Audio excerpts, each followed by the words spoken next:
Today, you'll hear the truth behind entrepreneurship, money, mistakes, mindset, and how radical honesty builds teams, trust, and traction. Today, we're going to talk about pricing, pivots, burnout, and the exact scripts for hard conversation. So stay to the end for 5 moves that you can use this week. If this helps, follow The Advisor with Stacey Chillemi on Apple or Spotify and subscribe on YouTube at Stacey Chillemi Advisor and drop a 5-star review so more people can find it.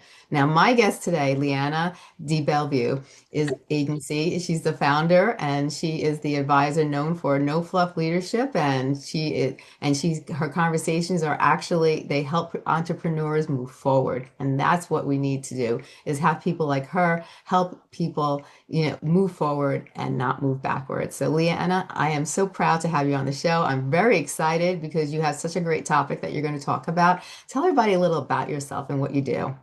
Sure. As you mentioned, I did own a global marketing agency for 15 years. I built it from the ground up. We helped people from one-man shows to full Fortune 1 companies. We helped Mhm. them with their identity online, making sure that the branding and their positioning was correct.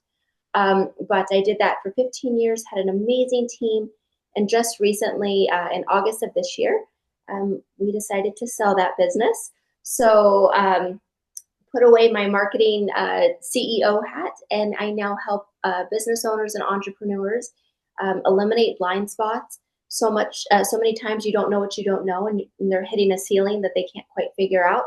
So my Yeah. passion is to help them get to that next level. So that's me and what I do.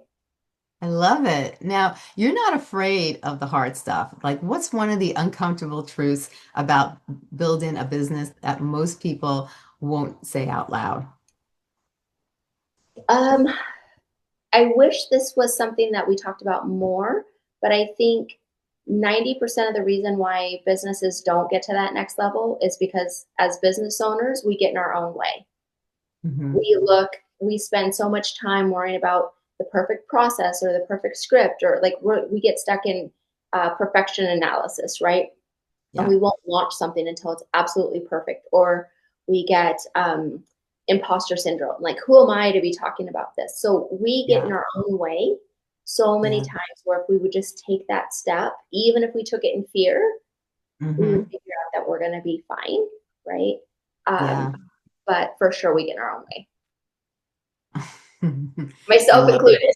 So, It's no happened to me times, so me included also. yeah. Now, where did radical honesty change your trajectory? Like, can you share a moment where you said the hard thing and it unlocked growth for you? Yeah, I think that really is when our business took off. I was so busy trying to make sure everything looked right that, and in that, I kept getting stuck, and I kept feeling like, you know what? If people find out that, I don't know, that it took me 200 photos to take this one photo that I'm trying to put out there. Yeah. And it started to feel like everything that I was doing was inauthentic. And I Hmm. had a really hard conversation with my husband, and I said, you know what? This is not me. Like, Yeah.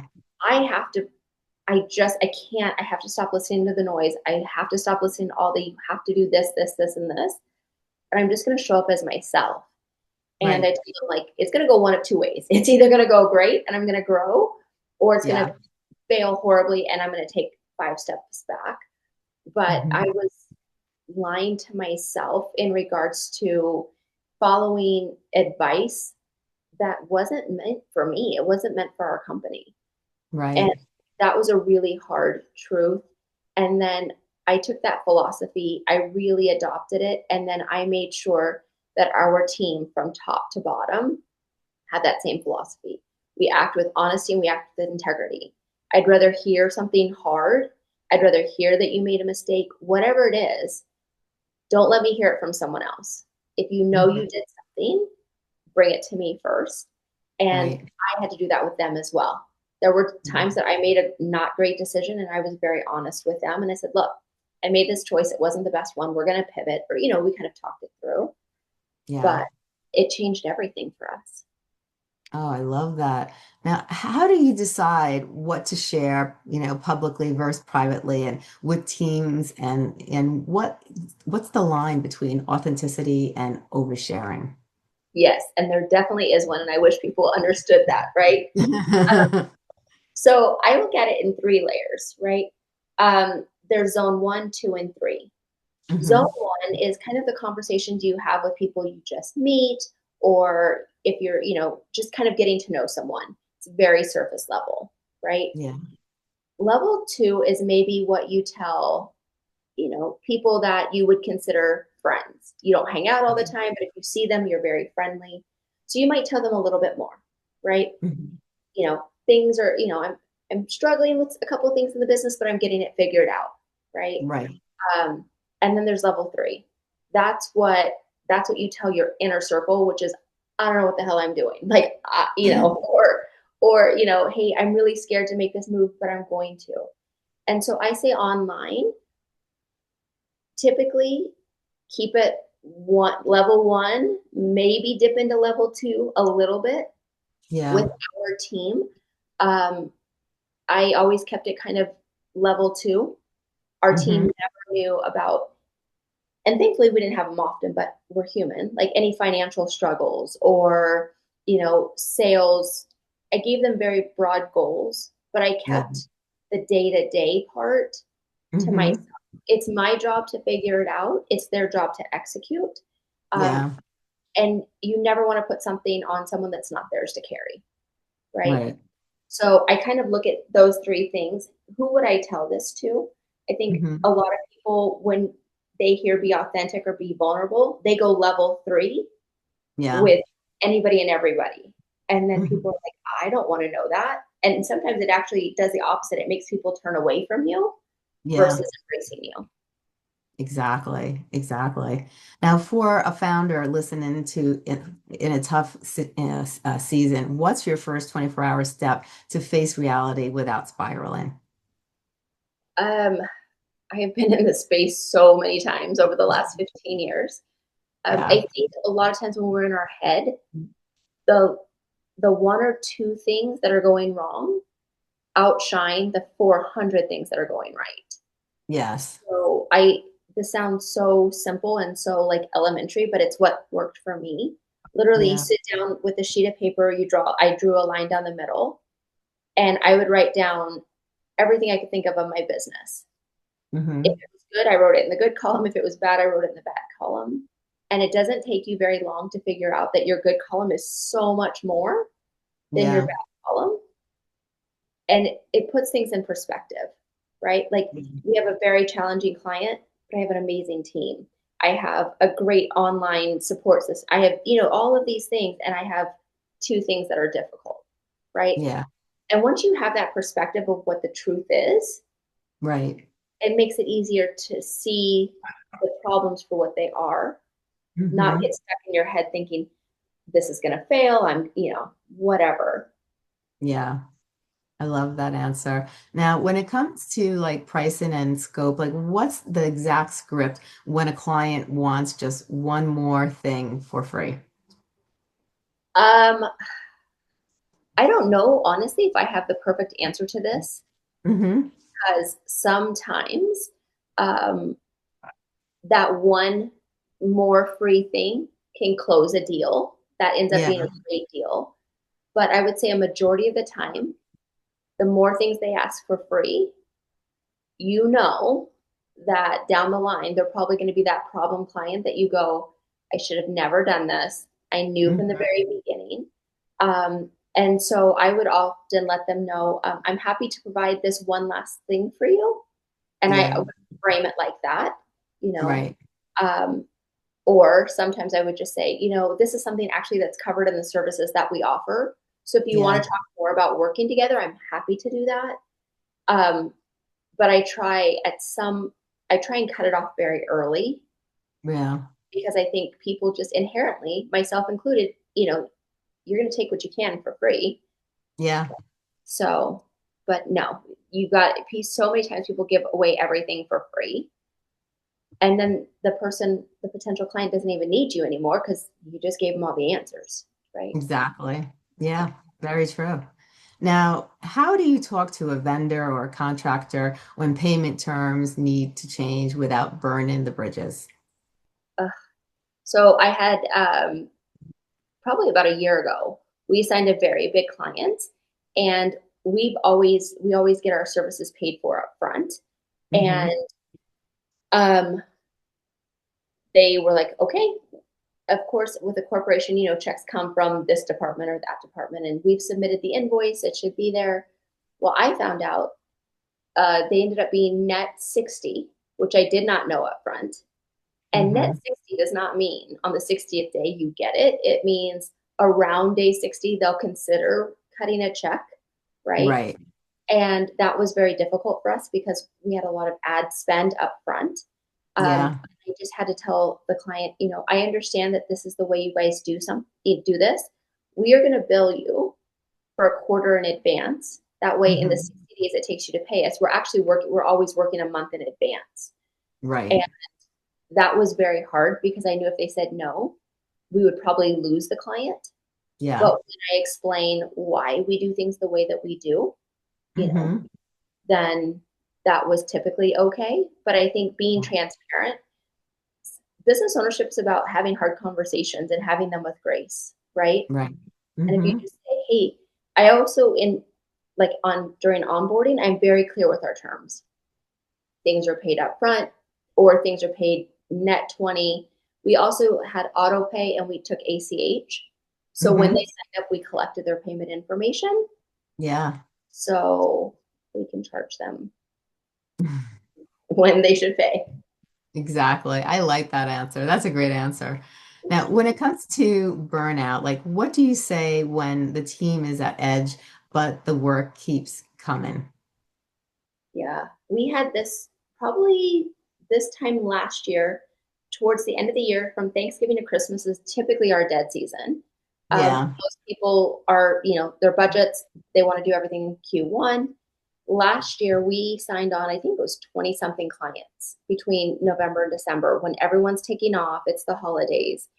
Um, I think I kept the doors of communication very open with our staff. Um, Hmm. Little things like sending them a $5 Starbucks card. Hey, I know you're working hard. A little handwritten card.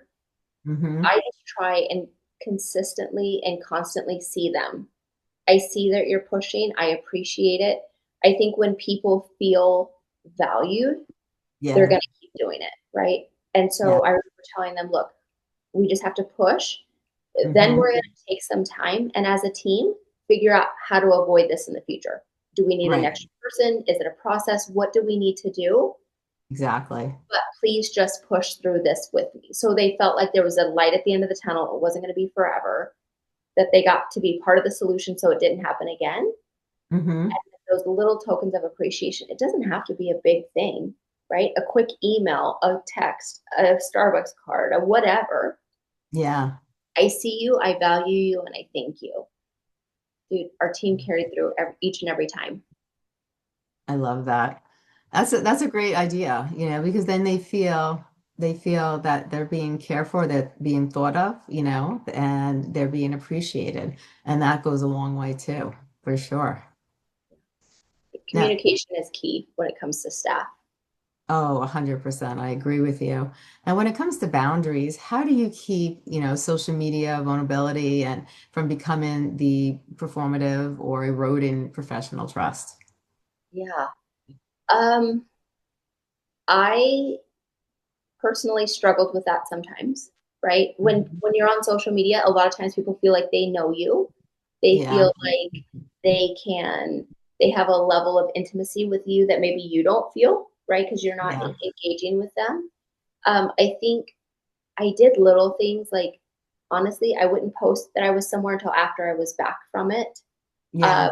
I kind of limited the amount of times I would respond to someone. Uh, Hmm.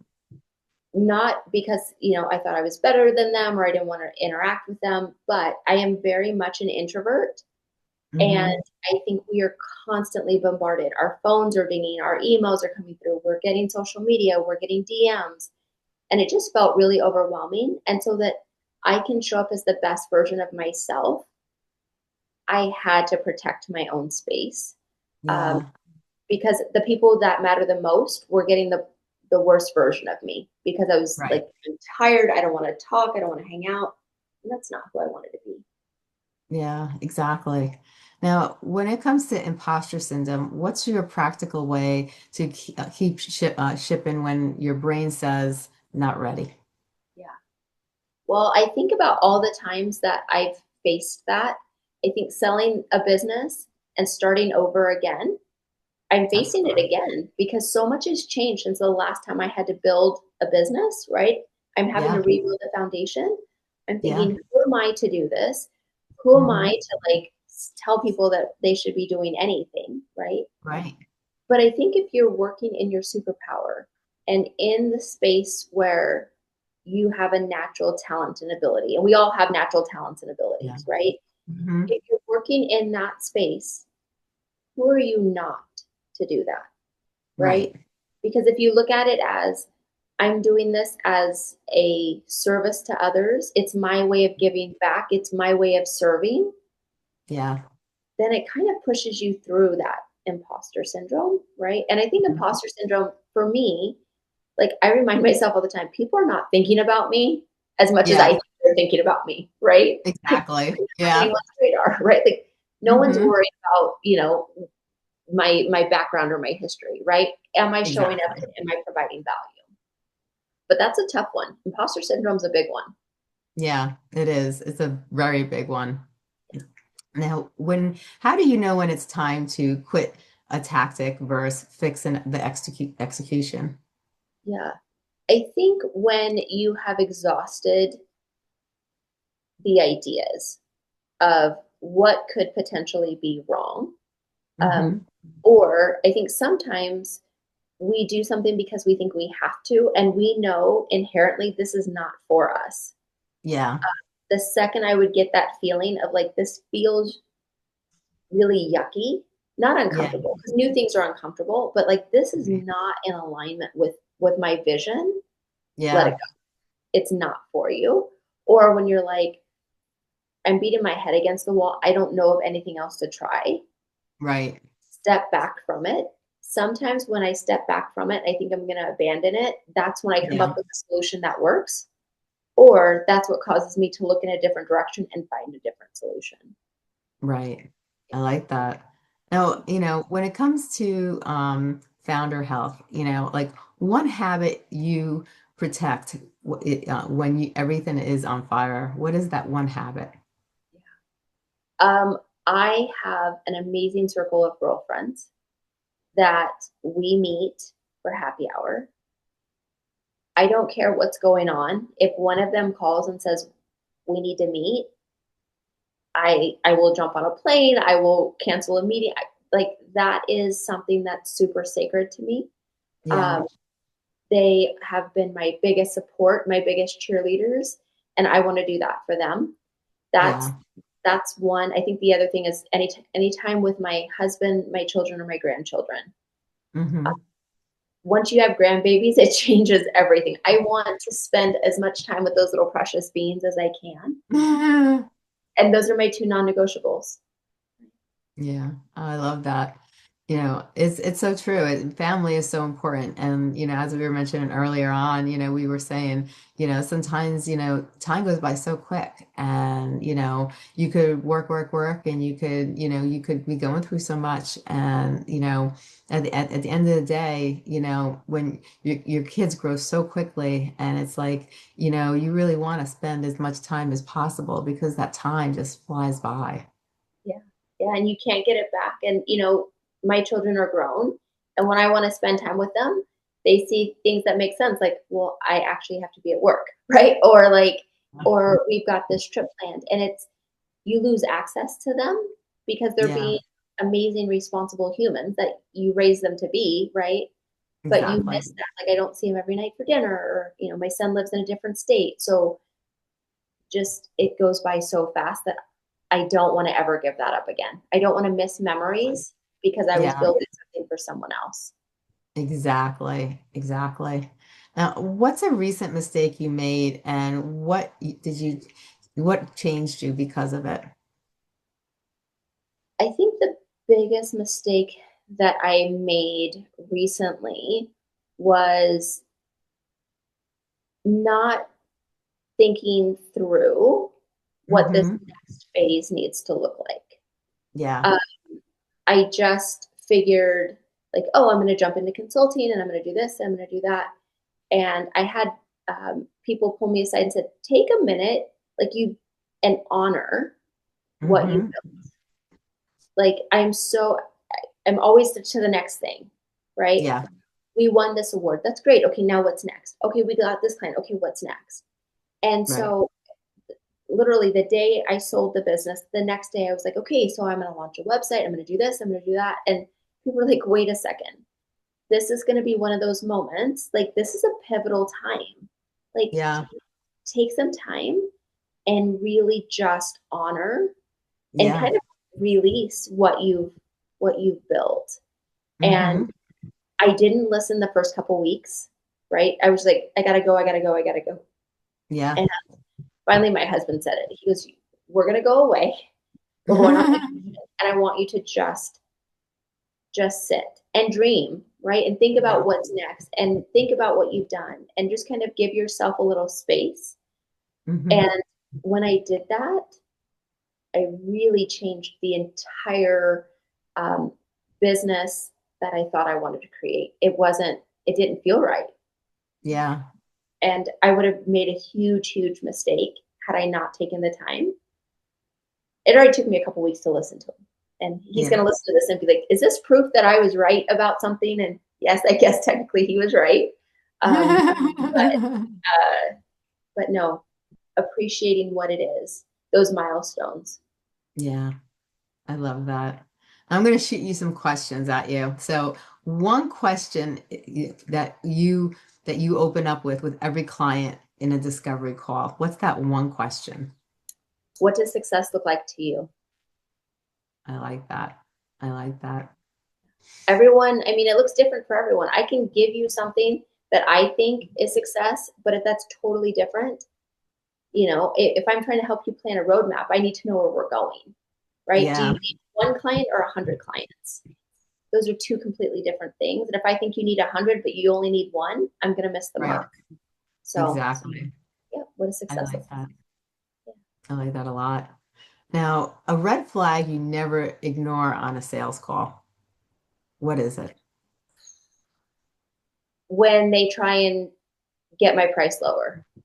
Hmm. Well, I can only afford this. And I used to so many times, I'd be like, okay, well, I can make that work, or I would try. And Yeah. that is never, that's the biggest red flag there is. Hmm. I agree. I agree. Now, what are some of the best ways to say no without sounding defensive? I always try and say, I understand why you're asking me that. We can't do that either because it's policy, procedure, against Google's term, whatever it was. We can't do Yeah. this, but here are some additional maybe solutions that we look at, right? So it makes them feel like I'm in their corner trying to trying to figure out something, but the answer's still Yeah. no. I love it.